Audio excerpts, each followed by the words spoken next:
आपने कि मैंने वो पाइप काटी और एक पाइप उसके मुंह में डाली, एक अपने मुंह में डाली। मेरी वो वीडियो भी काफ़ी वायरल है। मैंने उसको अपनी माउथ टू माउथ सांस से दी और टचवुड आज वो बंदर मेरे शेल्टर पे सबसे खतरनाक बंदर है। इन चीज़ों पे लड़ रहे हो तो इनसे भाई कुछ बोलना चाहोगे?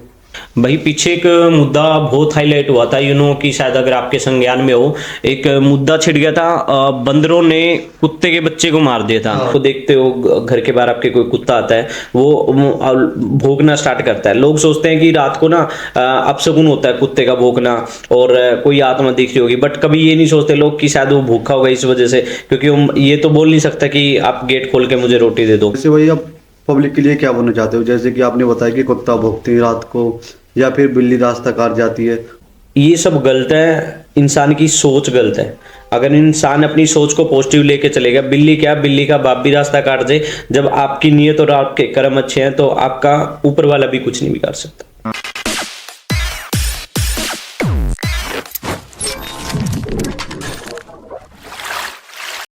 हर हर महादेव। आज हम मिलाते हैं आपको अपने भाई करनाल रॉक स्टार से।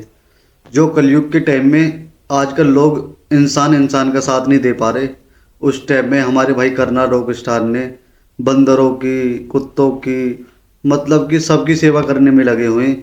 अपने घर से उस टाइम निकले थे, पहले भाई मॉडलिंग करते थे, मॉडलिंग छोड़ के इस लाइन में उतरे हैं सबकी सेवा करने के लिए। मिलिए हमारे भाई रॉक स्टार से। जय श्री राम जी सभी को, हो जाए बाबा भोलेनाथ, भगवान आप सभी का भला करे। आज मैं भाई और के पास आया हूँ और बड़ा अच्छा लगा इनसे मिलके। भाई हम ये आपसे जानना चाहते हैं कि आप इस लाइन में कैसे आए? भाई देखो, हर इंसान की लाइफ में जब वो कुछ अचीवमेंट हासिल करना चाहता है, कोई ना कोई इंसिडेंट होता है। मेरी लाइफ में एक मंकी का बच्चा था जिसके हाथ पैर नहीं थे और बहुत बुरी तरह से करंट ने उसको फूंक दिया था। तो मेरी लाइफ का फर्स्ट इंसिडेंट ऐसा था जिसका नाम हमने अंजनी रखा और मेरी एनजीओ का नाम उसी के नाम से रखा हुआ हम लोगों ने, अंजनी एनिमल्स फाउंडेशन। पेज हमारा करनाल रॉकस्टार के नाम से, क्योंकि ये पुराना जो मैं वर्किंग करता था उसी भी यहाँ पे। तो उस इंसिडेंट ने वो चीज़ सिखा दी लाइफ में कि सिर्फ जीवन अपने अपने लिए नहीं जीना चाहिए, उनके लिए भी जीना चाहिए जिसके लिए परमात्मा ने उन जीवों को इस धरती पे भेजा हुआ है। कि इंसान एक ऐसी चीज़ है और इंसान को सर्वश्रेष्ठ माना गया है, और ताकि वो दूसरों की भी मदद करनी चाहिए, और चाहे वो इंसान हो चाहे कोई जीव हो, समय अनुसार उनकी मदद करते रहना चाहिए। भाई आपको इस लाइन में कितने साल हो गए काम करते करते? तकरीबन इस लाइन में मेरे को 8 साल के अराउंड हो गए, बट मैं दिल से और तकरीबन 3 साल से रेगुलर मैं, मतलब ऑल एनिमल्स के लिए। पहले हम गऊओं के लिए करते थे 8 साल से, जो गायें होती थी जख्मी एक्सीडेंटल केस, उन सभी के लिए। बड़े भाई हैं मेरे अंशुमन शर्मा जी, और उन्हीं के आशीर्वाद से पहले वही करते थे ये सब, उनके बाद मैंने उनसे सीख के ये प्रेरणा लेके ये सब स्टार्ट किया। भाई इस जैसे आप इस लाइन में आए, इससे पहले आप क्या करते थे? इससे पहले मैं मॉडलिंग करता था और like funny video, comedy video और सॉन्ग वगैरह शूट कर लिए। बट वो लाइफ में एक इंसिडेंट ऐसा हुआ मोंकी वाला, उसने सारी लाइफ जर्नी चेंज कर दी। 3 से 4 दिन के अंदर काफ़ी लोग जुड़ गए, उन लोगों ने मोटिवेट किया कि आपका नाम भी पवन है और शायद परमात्मा ने इन बेजुबान जीवों की सेवा के लिए आपको चुना है। तब से फिर हम ऑल एनिमल्स के लिए वर्किंग करने लगे। भाई जैसे आप पहले मॉडलिंग करते थे, अब आजकल आप सेवा में लगे हो बंदरों की या और किसी में, उस लाइन में और इस लाइन में क्या डिफरेंस है?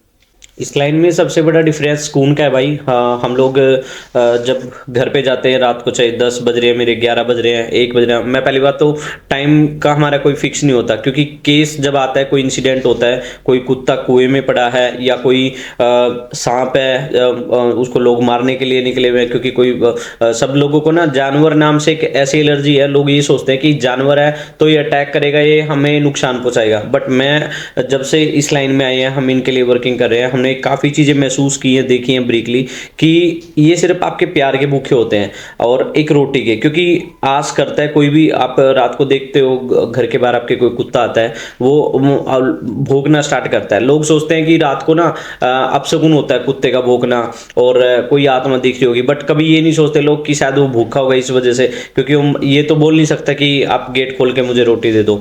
तो उम्मीद से है, और ऐसी थॉट पे हम लोगों को खुद ये सोचना चाहिए, उनकी मदद करें और डेली अपने घर के बाहर किसी न किसी बेजुबान को खाना खिलाएंगे तो परमात्मा आपकी तरक्की और आपकी उम्मीदों को ऊपर कर देता है। जैसे भाई आप पब्लिक के लिए क्या बोलना चाहते हो? जैसे कि आपने बताया कि कुत्ता भौंकती है रात को या फिर बिल्ली रास्ता काट जाती है, उनको पब्लिक कहती है अपशगुन है, भाई आगे नहीं जाना चाहिए, और आप उनकी हेल्प कर रहे हो आप हर तरीके से उसमें। भाई देखो, मैं ऐसा मानता हूँ, मैं भी क्या मतलब काफ़ी लोगों के रिव्यू भी हैं ये चीज़ें कि बिल्ली रास्ता काट गई अपशकुन होगा, या कुत्ता भौंक रहा है कोई आत्मा दिख रही होगी, ये सब गलत है। इंसान की सोच गलत है। अगर इंसान अपनी सोच को पॉजिटिव लेके चलेगा, बिल्ली क्या, बिल्ली का बाप भी रास्ता काट दे, जब आपकी नीयत और आपके कर्म अच्छे हैं तो आपका ऊपर वाला भी कुछ नहीं बिगाड़ सकता। जैसे भाई आज के टाइम में कलयुग का टाइम बताते हैं इसको कि एक दूसरे इंसान को नीचे गिराने में लगा हुआ है, एक दूसरे का कोई सहारा नहीं बन रहा।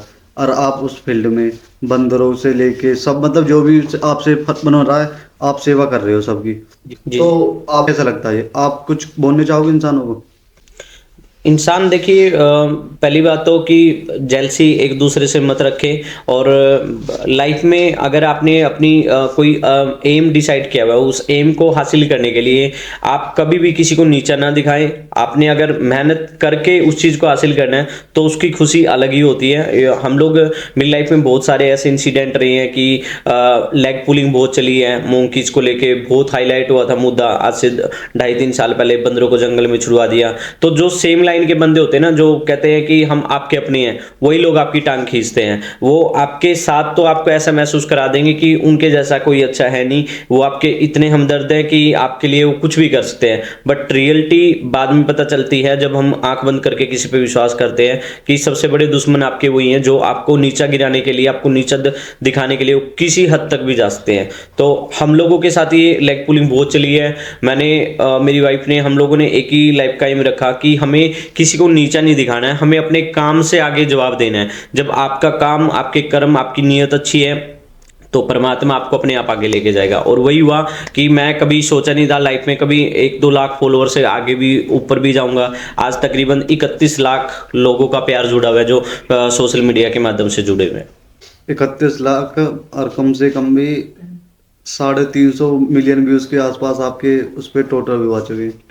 ये सब भाई पब्लिक का प्यार मानता हूँ मैं। और वही चीज़ दोबारा रिपीट करूँगा कि जब आपकी कर्म नीति अच्छी है तो परमात्मा अपने आप साथ देता है। मैं कभी किसी भी वीडियो को पोस्ट करता हूँ तो मैं ये सोच के नहीं पोस्ट करता कि ये वायरल होगी, या जब लोगों को दिखता है। एक्चुअली क्या था, स्टार्टिंग में ही लोग लेग पुलिंग का दिन, पहले क्या होता था, मैं ये सोचता था कोई कमेंट करेगा मैं उसके कमेंट के रिप्लाई दूंगा। बट अब रियलिटी क्या है, अब लोग कमेंट इतने होते हैं, मेरे पास रिप्लाई देने का टाइम नहीं होता।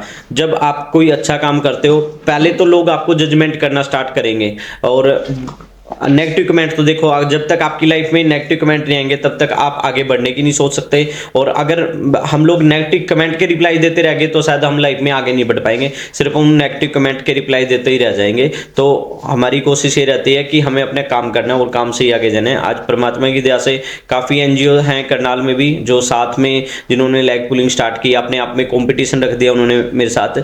तो आज परमात्मा ने अपने आप सबसे आगे निकाल दिया। ये सब कर्म का फल है। भाई जैसे कि आप एक अच्छे काम के लिए निकले हो, ठीक, आप अच्छा काम करते हो बंदरों को करके और बिल्लियों को लेके, कुत्तों को लेके।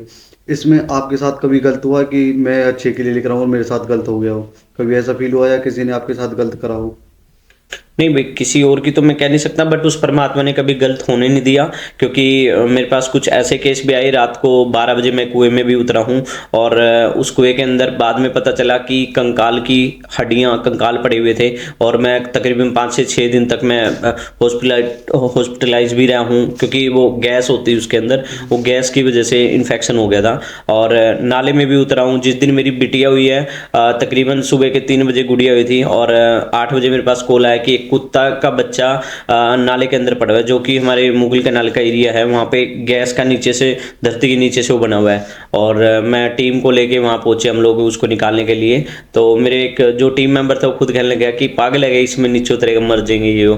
तो एक सोच थी कि जब बच्चा होता है, एक माँ अपने बच्चे के लिए कितना तड़पती है। बाहर वो कुतिया उस बच्चे के लिए तड़प रही थी 2-3 दिन से।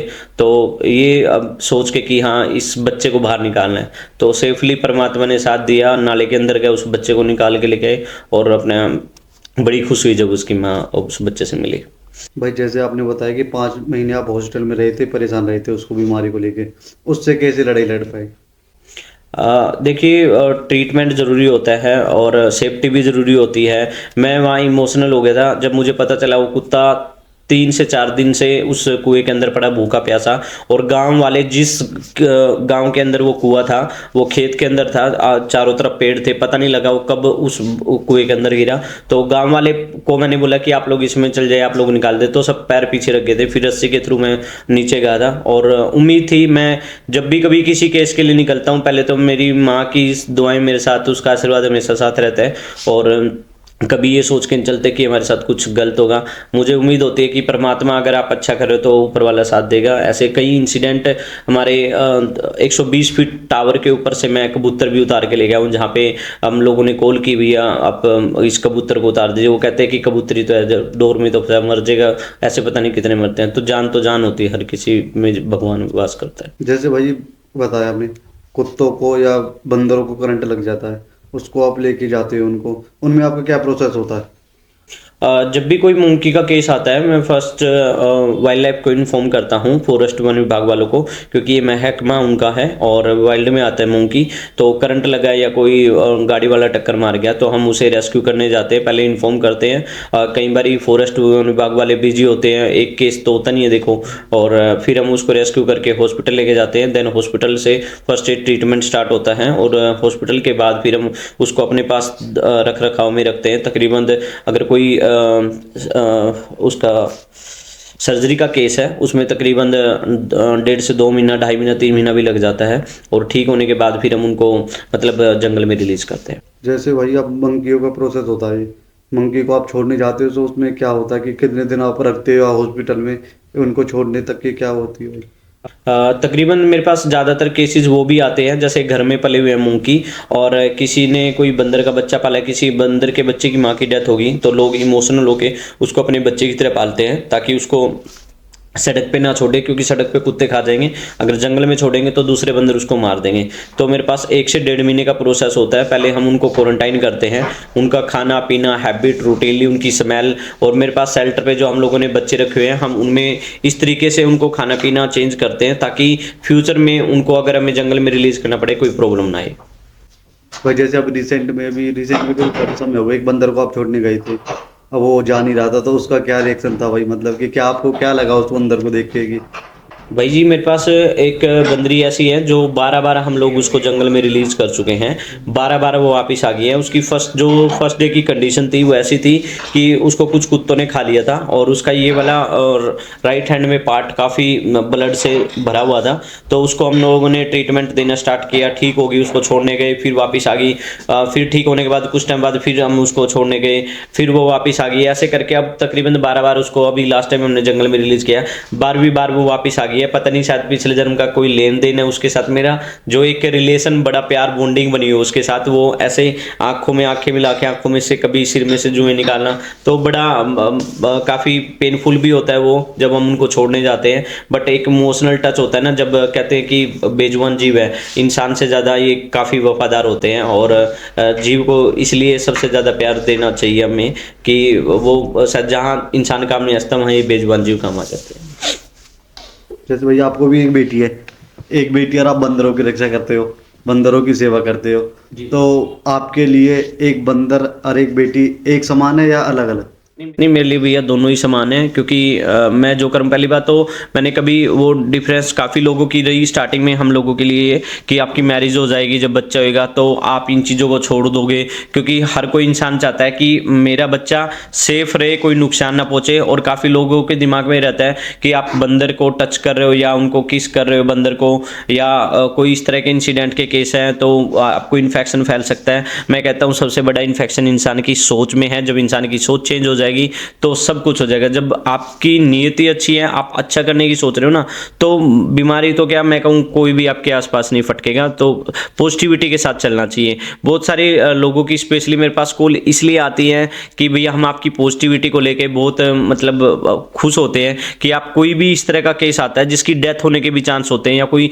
इंजर्ड है, हमें उसकी उम्मीद होती है कि ये शायद नहीं बच पाएगा, लेकिन वहाँ पे भी आप एक होप जमा के रखते हो कि ये बच्चा ठीक होगा। और लोगों को ज़्यादातर मेरी यही एक्टिविटी पसंद है। भाई जैसे आपको सबसे बेस्ट दिन कौन सा लगा इस बंदर को लेके, कि आपने जो सबसे ज़्यादा जिसकी हालत खराब हो और आपने उसको बचाया हो? ऐसा एक बंदर है हमारे पास एक्चुअली, काफ़ी गंदी कंडीशन में था। कोई पेटी में डाल के नगला मेगा फार्म से उसको करनाल छोड़ के, मैं था नहीं, मैंने उसको सरदार जी जो साथ में मेरी सेवा करते हैं, हम लोग टीम है मेरी पूरी, लक्की, केशव और सरदार जी, तो हम लोग सभी मिलके जितना पॉसिबल हो पाता सेवा करते हैं। तो मैंने बोला कि आप यहाँ ढाबे पे रख जाइए, वो ढाबे पे छोड़ गए। तो उस बच्चे की कंडीशन देखी, मैं कहता हूँ कि कोई भी एक ऐसा इंसान नहीं जो उसको देख के ये कह दे कि ये बच पाएगा। तो तुरंत हम उसको शाम को हॉस्पिटल ले गए। हॉस्पिटल में ले जाने के बाद उसका ट्रीटमेंट स्टार्ट किया और उसके दोनों हाथ बिल्कुल डेड है। इस टाइम भी वो मेरे पास ही है शेल्टर पे। उसकी जब फर्स्ट सर्जरी हुई तो डॉक्टर ने कहा कि पवन लक के ऊपर है, शायद ही बच पाए, क्योंकि उसके अंदर ब्लड की मात्रा 5 ग्राम कुछ समथिंग थी, जबकि 8 के राउंड 12 के राउंड चाहिए होता है इसमें। तो हम लोगों ने उसकी सेकंड सर्जरी के लिए जो गैप था, मैंने इंजेक्शन स्टार्ट करवा दिए उसके ब्लड के और इम्प्रूवमेंट हुई। फिर उसकी सेकंड सर्जरी हुई। सेकंड सर्जरी होने के बाद उसकी हालत काफ़ी डाउन चली गई और हॉस्पिटल में नाइट का टाइम था 7 बजे का, जब डॉक्टर ने बोला कि ये डेड हो गया है, ड्रिप उसको लगी हुई थी कि इसको आप घर ले जाओ और ये खत्म हो गया है, इसकी धड़कन कुछ सेकंड के अंदर बंद हो जाएगी, क्योंकि उसने मूवमेंट एक्टिविटी करना बंद कर दिया था। तो कुदरती मैंने डॉक्टर को बोला, मैंने कहा सर आप ऐसा करो प्लीज़, रिक्वेस्ट है, क्योंकि मैं उस टाइम इमोशनल था बहुत ज़्यादा, माँ ये ड्रिप मत हटाओ। और अंदर से एक आवाज़ आ रही थी कि नहीं ये बच्चा बचेगा। और उसको मेरे गुरुजी हैं जोगिंदर राणा सर, राणा अकेडमी से, उन्होंने उस बच्चे को गोद लिया हुआ है। उसका अब तक का जितना भी एक्सपेंसेस है उन्होंने सारा खुद अपने पास से दिया है, उन्होंने उस बच्चे को गोद लेके। तो जब उस बच्चे को मैं वहाँ से लेके आ रहे थे हम एक्टिवा पे, पीछे लड़का बैठा हुआ है, मैंने उसको बोला कि मैंने कहा इसको ऐसे ही पकड़ के रखना। मैंने डॉक्टर को बोला वो ड्रिप नहीं हटनी चाहिए, वो ड्रिप की नली उसके साथ लगी हुई थी और चलते आई पूरी एक्टिवा पे हम हॉस्पिटल से शेल्टर तक आ गए। रास्ते में लोगों ने मजाक उड़ाया कि पागल एक्टिविटी कर रहे हैं क्या, ये मतलब हरकत है। तो शायद उनको इस चीज़ का नहीं पता था कि वो किस वे से कर रहे हैं। शेल्टर पे आते ही मैंने क्या किया, मिस्त्री वाली वो पाइप होती है लेवल मापने की, मैंने वो पाइप काटी और एक पाइप उसके मुंह में डाली, एक अपने मुंह में डाली। मेरी वो वीडियो भी काफ़ी वायरल है, मैंने उसको अपनी माउथ टू माउथ सांस से दी। और टचवुड आज वो बंदर मेरे शेल्टर पे सबसे खतरनाक बंदर है। उसकी मूवमेंट एक्टिविटी ऐसे होते हैं, वो फाड़ने को आता है और अब बिल्कुल ओके है। वो दोनों हाथ उसके मतलब नहीं है, उसको अपने हाथ से ही खाना। मेरी लाइफ का सबसे बड़ी अचीवमेंट और सबसे पेनफुल उस बच्चे की लाइफ का था कि उसकी परमात्मा ने जीवन दान लिखा था। भाई जैसे कि आपने ये बताया कि जैसे आपने सबसे ज़्यादा मेहनत करी हो किसी बंदर के लिए और वो नहीं बच पाया, तो वो ऐसा कोई दिन? वो मेरी लाइफ का फर्स्ट केस था भाई, जिसका नाम अंजनी था और उसे हमने वन विभाग के ऑफिस से ही रेस्क्यू किया था। मुझे इस बात का भी 1 साल बाद पता चला।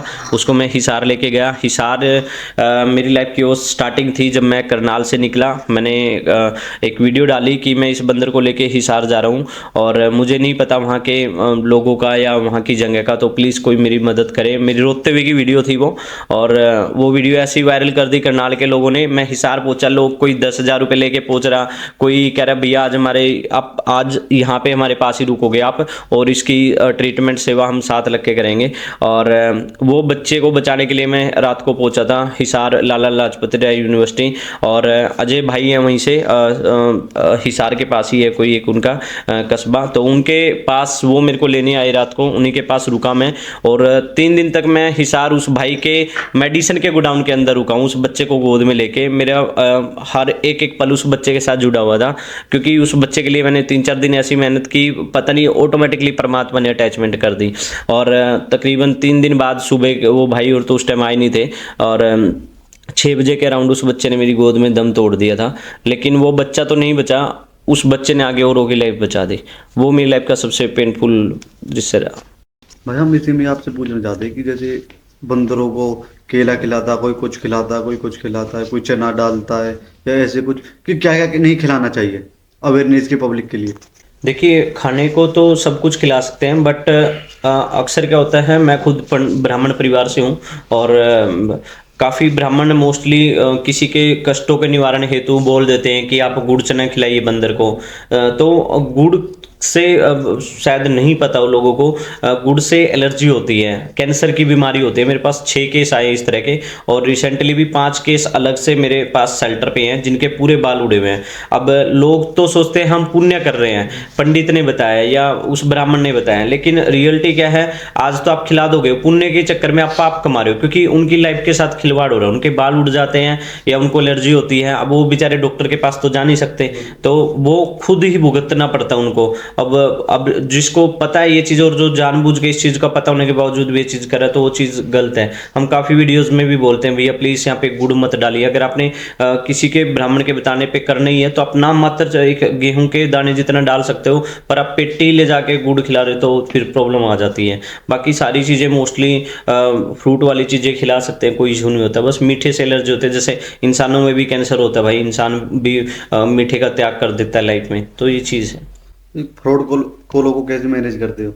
फ्रॉड कॉल तो भाई बहुत आती हैं, फ्रॉड कॉल का तो अनगिनत कॉल होती हैं मोस्टली, हर तरह के केसेस आते हैं। भैया एक पीछे आया मेरे पास, भैया मैं इंडियन आर्मी से बात कर रहा हूँ, मतलब इंडियन आर्मी को भी मिसयूज़ करने लग गए हैं लोग कि मेरे पास हमें ना वानर सेना के लिए फीड करना था। मैंने कहा जी कोई बात नहीं, तो कहते हैं हम कैसे कर सकते हैं। मैंने कहा आप ऑनलाइन कर सकते हो, गूगल पे, फ़ोन पे, पेटीएम, या आप खुद खाना लेके आ सकते हो। मेरी पहली प्रायोरिटी रहती है कि आप खुद खाना लेके आइए, बट कुछ फैमिली नहीं आती तो आप मतलब ऑनलाइन कर सकते हो, हम खिला देते हैं उनके नाम पे। तो एक कॉल आया मेरे पास कि इंडियन आर्मी से बात करें और हमें फीड कराना है। मैंने कहा ठीक है। मेरे को कहने लगे कि हम ना आपको एक अमाउंट भेज रहे हैं 5,000 रुपये का, आप उसको एक बारी वेरीफाई कर लीजिए आपके पास आ गया नहीं। तो मैंने देखा मेरे पास, जैसे हम OTP 5,000 किसको पे करते हैं तो उसमें फिर हमारा OTP मांगा जाता है, पिन कोड। तो वही सेम सीन हुआ। मैंने कहा यार ये मेरे को कर रहा है तो मेरे पास पिन कोड क्यों आ रहा है, कि मैं क्यों अपना जो पर्सनल पिन कोड भरूं। तो मतलब ऐसे लोग भी हैं जो इंडियन आर्मी को भी बदनाम कर रहे हैं, तो लोगों को अवेयर होना चाहिए। काफ़ी लोग ऐसे भी हैं जो आपके पास गलती से पैसे चले गए, आपके पास 10,000 भेजे मैंने और 1,000 रुपये भेजने थे और आप रिटर्न कर दो प्लीज़। अब बंदा इमोशनल हो गया, भाई अच्छे काम के लिए कर रहा था, उसके गलती से आ गए। तो देखता है कई बार लोग अकाउंट में मेन बैलेंस चेक कर लेते हैं, कुछ नहीं चेक कर पाते। तो हर तरह के लोग हैं, अच्छे भी हैं बुरे भी हैं, और उनके लिए मेरे ख्याल से उनका दीन ईमान नहीं होता जो वो इस तरह के काम करते हैं। जैसे भाई कि कोई किसी की कॉल आई हो कि बंदर यहाँ पे फंस गया है, कुछ को हमको हेल्प करनी है, कुछ पैसे चाहिए, ऐसे कभी कोई किसी ने फ्रॉड किया भाई मैं पैसों को लेकर? हाइडली मैंने आज तक कभी शो आउट नहीं किया किसी कैमरे आगे, और ना आज तक ये बात कभी मैं परमात्मा की दया से जो लोग देखते हैं, जो लोग मेरे पास सेवा भेजते हैं, या मैं सोशल मीडिया के थ्रू जो मैं अर्निंग करता हूँ उससे सब सारा सेटअप मैनेज होता है। और बहुत सारे ऐसे परिवार हैं जिनकी आज तक मैंने शो आउट नहीं किया कि हम किसको कहाँ पे हेल्प करें। कुछ एक फैमिली है हिसार में, वो भाई पैरालाइज है और बेड पे ही टॉयलेट बाथरूम करता है, उसकी मम्मी मैनेज करती है उसको। तो वहाँ पे पिछले 2-2.5 साल से जितनी सेवा हो पाती है, 100-500 हज़ार, कोई त्योहार जाए वहाँ करता ही करता हूँ मैं। ये मैंने सिर्फ इसलिए सोचा हुआ है कि देने वाला वो ईश्वर है, जब आप अपनी नीयत को साफ रखोगे परमात्मा आपको अपने आप देगा। और बहुत सारी NGO ऐसी भी हैं या जो मेरे से इंस्पायर होके हम लोगों से, उन लोगों ने काम स्टार्ट किया हुआ एनिमल्स के लिए। तो भैया फीड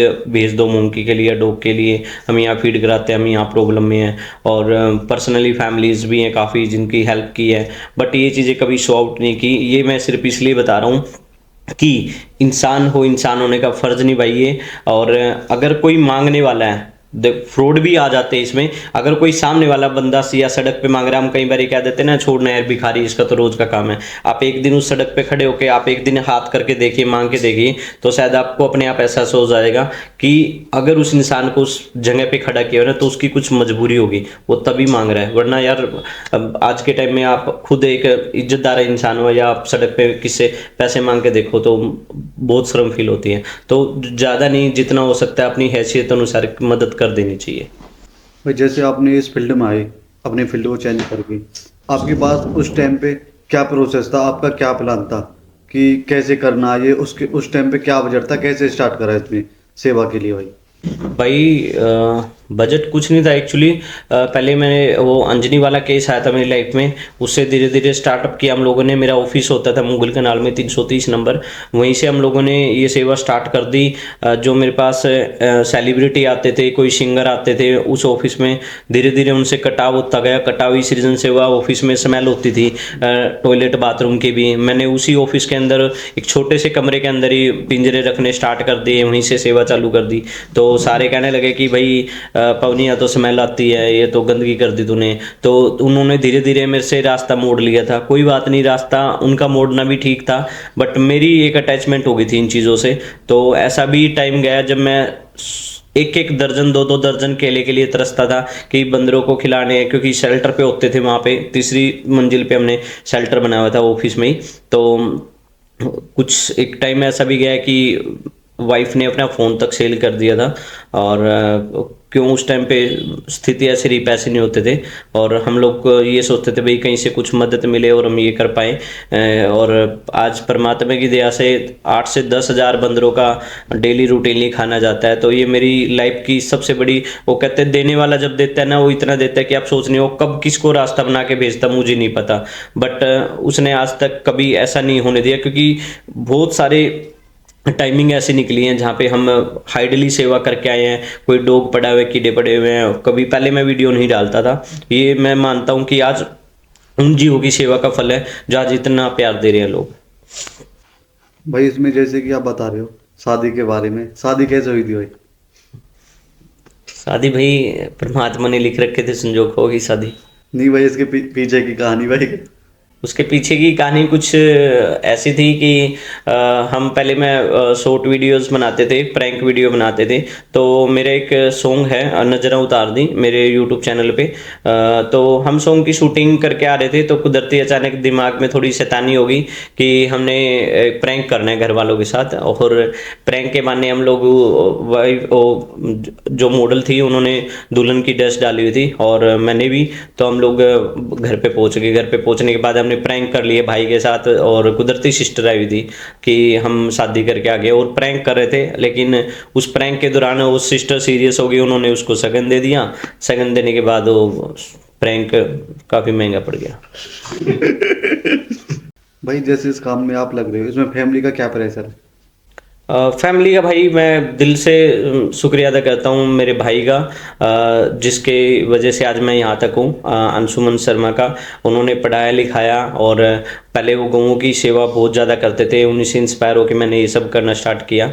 और आज अगर शायद वो ना मुझे उस टाइम पे मोटिवेट करते, जब पहला अंजनी वाला केस आया था, मैं दिल पे ले गया था उस बंदरी के केस को जो एक्सपायर हो गई थी। और 2 दिन तक मैंने खाना नहीं खाया। फिर भाई मेरे रूम में आए, उनने बोला कि अगर सेवा करनी है तो खड़ा हो और दिल पे मत ले। और तू सोच रहा है कि सिर्फ एक ही बंदर एक्सपायर हुआ है, उसका नाम अंजनी था, कि एक अंजनी नहीं मरती, ऐसे पता नहीं कितनी अंजनी मरती होंगी। अगर बचानी है जान तो खड़ा हो, अपने आप को मजबूत कर, पहले खाना खा, शरीर ठीक होगा तो ये सेवा कर पाएगा। और वो दिन आज का दिन है।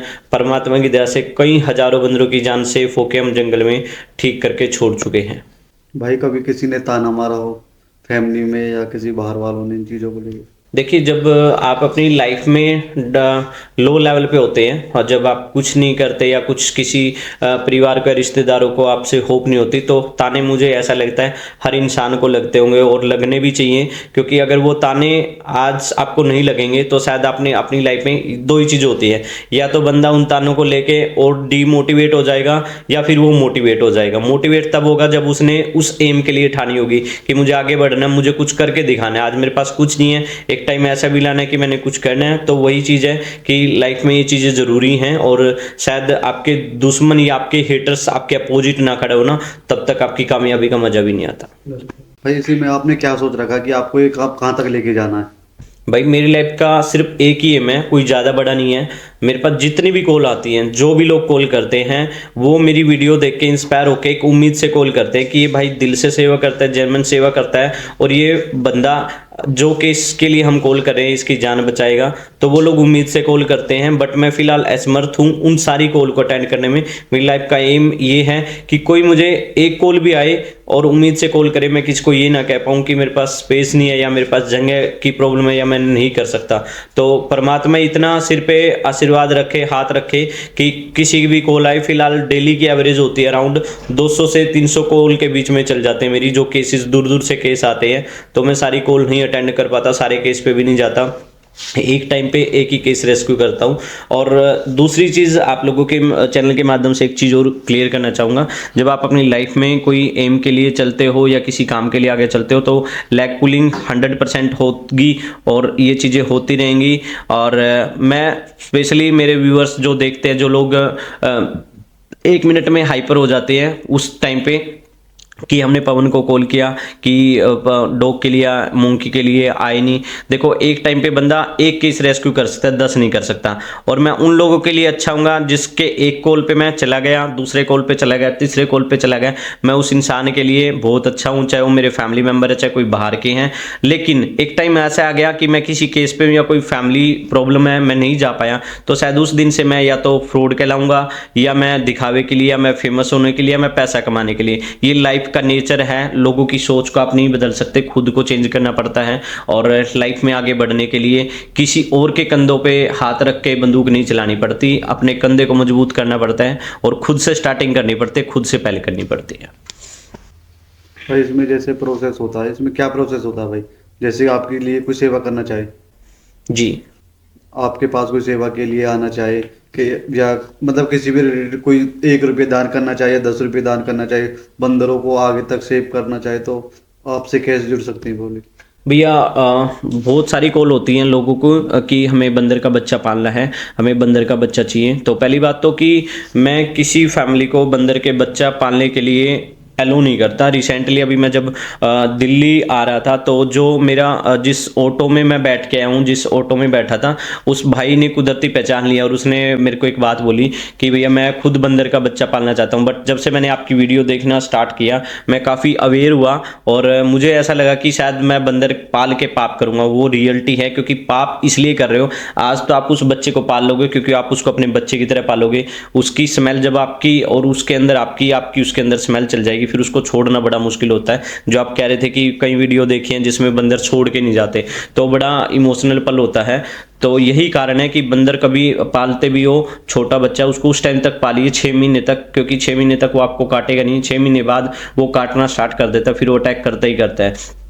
तो यही कारण है कि मैं अलो नहीं करता कोई फैमिली किसी बंदर के बच्चे को घर पे पाले। और दूसरी चीज़, कोई भी मेरे पास इस तरह के केस आते हैं, कोई एक्सीडेंटल केस है, करंट के लगे हुए हैं, तो लोगों की अपील रहती है कि भैया हमें बंदर का बच्चा अडॉप्ट करना है। बंदर का बच्चा अडॉप्ट करने की मैं इसलिए सलाह उस केस में दे रहा हूँ जिसमें कोई बच्चा ऐसा है या जख्मी, क्योंकि सारे केसेस में मैं अपने पास से हेल्प नहीं कर सकता, ये मैं अकेला नहीं करता, ये सब परमात्मा का सिर पे हाथ है, आप लोगों का आशीर्वाद दुआएं हैं तभी ये सब पॉसिबल हो पाता है। तो उन बच्चों का अडॉप्ट कर सकते हैं जिनके हाथ नहीं है या जिनके पैर नहीं है या कोई एक्सीडेंटल केस है जिसकी सर्जरी होनी है, तो उन बच्चों को गोद लेने का मतलब ये है कि वो बच्चा रहेगा मेरे पास ही, सिर्फ आप उसकी फंड में हेल्प कर सकते हो, उससे मिलने आ सकते हो, उसको खिलाने पिलाने आ सकते हो। ये होता है एडॉप्शन का दूसरा तरीका। यही रीजन है कि आप किसी भी तरीके से अगर मदद करना चाहते हैं तो सोशल मीडिया पे सभी कॉन्टैक्ट नंबर अवेलेबल हैं, करनाल रॉकस्टार पेज पे भी और अंजनी एनिमल्स फाउंडेशन पे भी, वहां से गोद भी ले सकते हो बच्चा, कि हमें इस बच्चे की लाइफ टाइम की जिम्मेवारी हम लेंगे कि कभी भी किसी तरह की कोई आपको हेल्प की जरूरत है तो हम लोग मदद करने के लिए तैयार हैं। भाई जैसे कोई उसको अडेप्ट करना चाहे किसी बच्चे को, एक बच्चे का कितना खर्चा पड़ जाता है?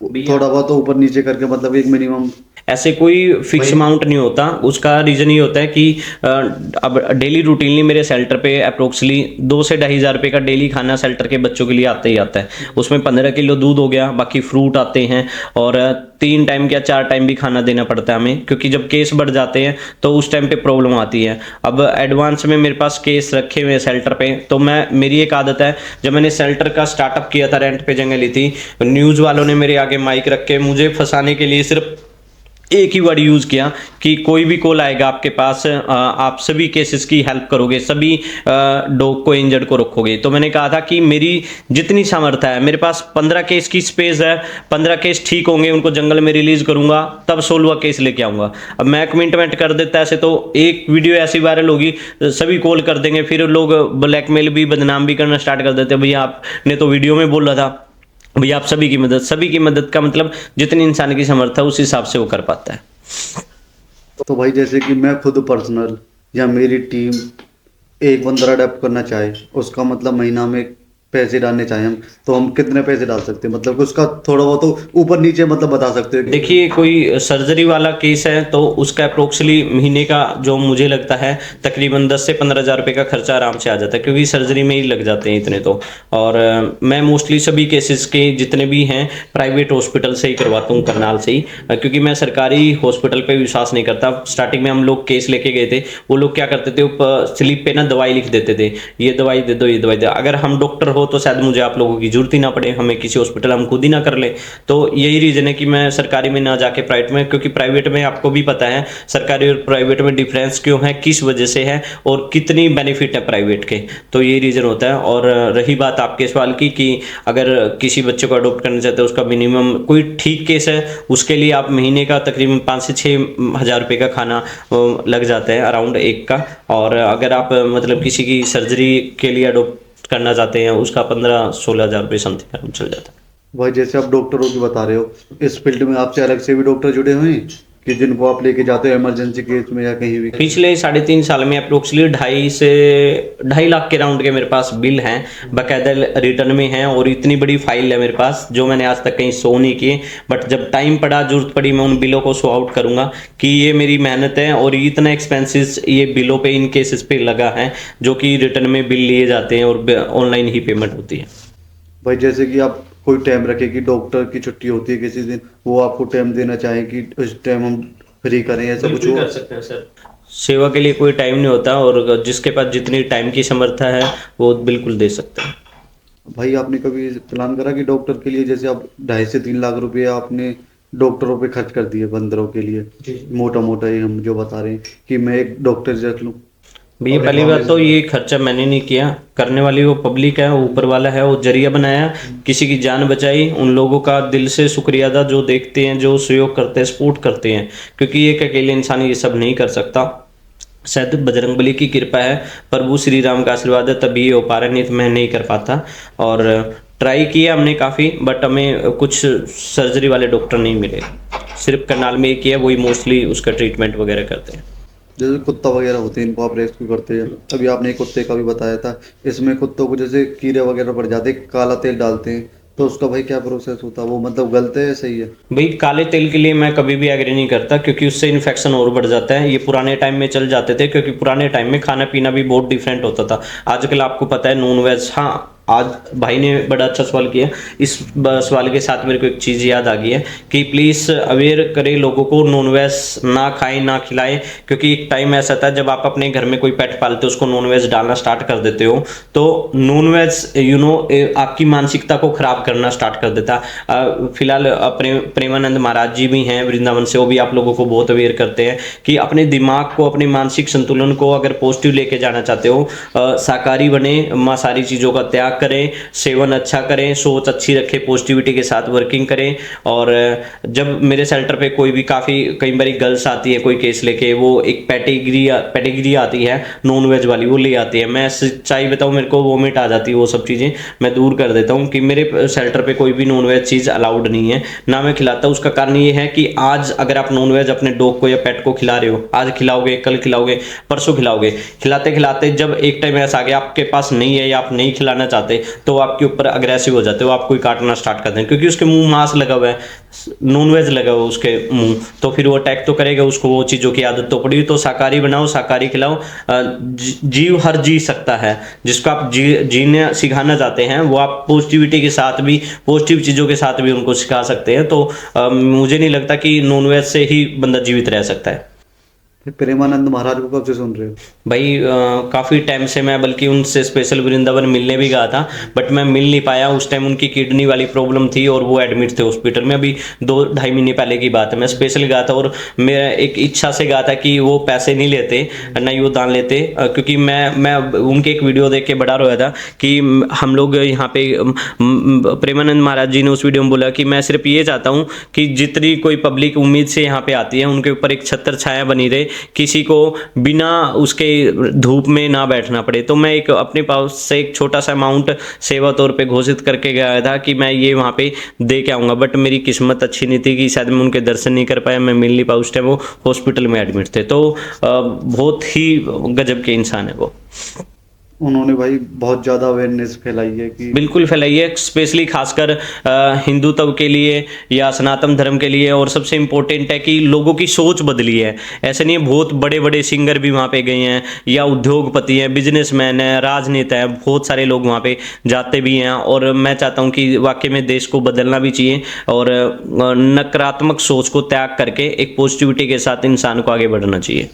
जैसे भाई आप जानवरों की मदद कर रहे हो, इंसानों से क्या बोलना चाहोगे? जैसे इंसान एक जाति धर्म इन चीज़ों पे लड़ रहे हो, तो इनसे भाई कुछ बोलना चाहोगे? भाई पीछे एक मुद्दा बहुत हाईलाइट हुआ था, कि शायद अगर आपके संज्ञान में हो, एक मुद्दा छिड़ गया था। बंदरों ने कुत्ते के बच्चे को मार दिया था और उन कुत्तों ने बदला लेने के लिए उन बंदरों के बच्चों को मार दिया। और कम से कम 200-250 तब न्यूज़ 18 कोई चैनल था पंजाब का, वो स्पेशल कवरेज करने के लिए शेल्टर पे आए थे। और मैं कमल मिड्डा करनाल ब्रेक न्यूज़ भैया का भी दिल से थैंक यू करता हूँ कि वो स्पेशल कवरेज करने हमारे शेल्टर पे आए। उन्होंने देखा कि वहाँ पे गैंगवार छिड़ी हुई है कुत्ते और बंदरों के बीच में। और हमारा शेल्टर एक ऐसा था जहाँ पे बिल्ली कुत्ता बंदर इकट्ठे रहते हैं। तो वो उन लोगों ने मैसेज दिया था कि जरूरी नहीं है, ये सिर्फ एक इंसान की प्रवृत्ति है लड़ाई झगड़े की, जरा सी बात पे गुस्सा करके लड़ाई झगड़ा कर बैठते हैं।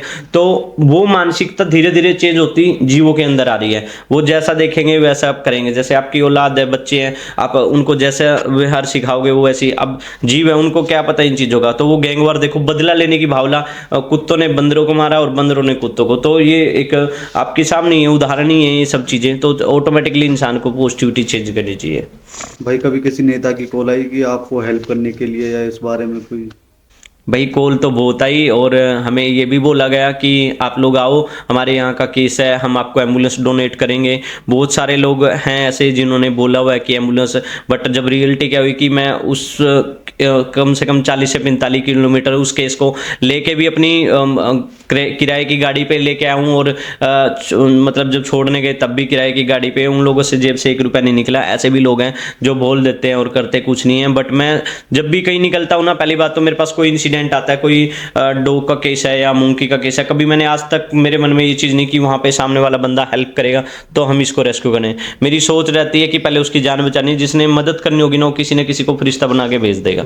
तो वो चीज़ें चलती भी है, मैं देखता भी बहुत सारी। भाई जैसे कि बंदरों को लग जाती है, कुछ भी दिक्कत हो जाती है, पब्लिक आपकी जगह कॉल करने की जगह खुद दवाई या कुछ मैनेज कर सके, उनको ठीक करने के लिए ऐसी कोई दवाई आप बताना चाहोगे?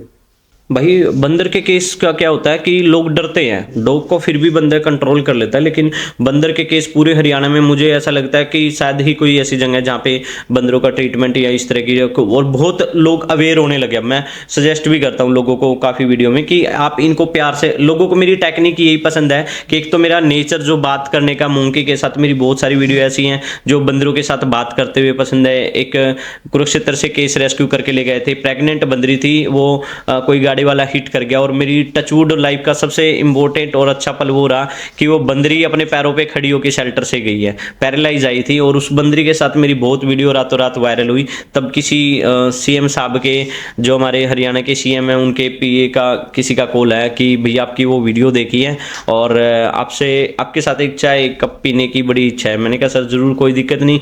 तो आए थे वो शेल्टर पे रात को 11 बजे अचानक ही, और मिल के भी गए हैं, काफ़ी अप्रिशिएट भी किया उन्होंने। तो कॉल तो आती है, मिलते भी हैं, बट मदद करने वाले बहुत कम लोग आते हैं। तो भाई ऐसे लोगों को क्या बोलना चाहोगे जो कि कॉल पे ऐसे दिखा देते कि हम आपके लिए सब कर देंगे, कि आपके बंदरों को ऐसे करके, फिर वहां जाके दिल टूटता, तो उसको उस टाइम कैसा फील होता भाई? फील कुछ नहीं, मैं सब ईश्वर पे छोड़ देता हूँ। जो करना है परमात्मा ने करना है। जिसको मदद के लिए भेजना होगा वो पक्का भेज देगा, जिसको नहीं भेजना है उसको आप 100 बार घुमा के भी ले आओगे तो भी उसने नहीं कर। भाई अभी राम मंदिर का हमारे मुद्दा चल रहा था, वो राम मंदिर बन चुका है, उस पर क्या बोलना चाहोगे कि जो जाति धर्म पे लोग लड़ते हैं इस चीज़ पे? भाई राम मंदिर एक ऐसी देखो इतने टाइम से 500 सालों से भगवान श्री राम एक तरह से वनवासी काट रहे थे और अब वो अपने जगह पे विराजमान हुए हैं, तो ये बहुत बड़ी बात है पूरे भारतवर्ष के लिए, पूरे देश के लिए। और वो ऐसा नहीं है कि मतलब राम मंदिर काफ़ी लोगों ने नेगेटिविटी फैलाई, इससे क्या बेनिफिट होगा, कितने लोगों को वहाँ रोजगार मिल रहा है और एक पॉजिटिविटी के साथ लोगों की आस्था भी चेंज हो रही है। और मैं तो ये मानता हूँ कि साक्षात एक तरह से भगवान श्री राम का आगमन हुआ और शायद अब धीरे धीरे धरती से कलयुग खत्म हो जाएगा। भाई इसी में यूथ के लिए क्या बोलना चाहोगे? यूथ के लिए ये बोलना चाहूँगा कि अपनी आने वाली जनरेशन को पॉजिटिविटी के साथ एनिमल्स के प्रति जागरूक कीजिए, उनकी हेल्प करने के लिए उनको अवेयर कीजिए।